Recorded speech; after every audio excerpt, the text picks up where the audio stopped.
bersihkan mesin Honda dengan minyak bensin.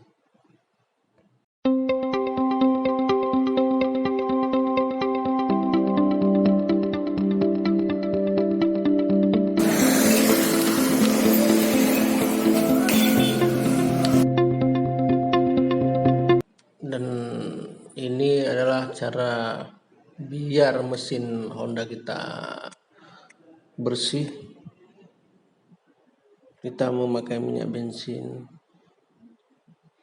Ini salah satu tempat di bengkel Awi yang beralamat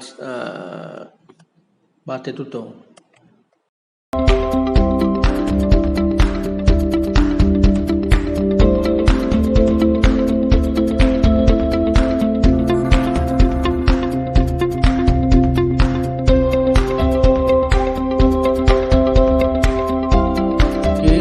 Ini gimana cara kita memasangkan mesin Honda di salah satu mesin yang telah dibersihkan. Oke kawan-kawan, nantikan saja video selanjutnya hanya di channel Seramo Nanggroe.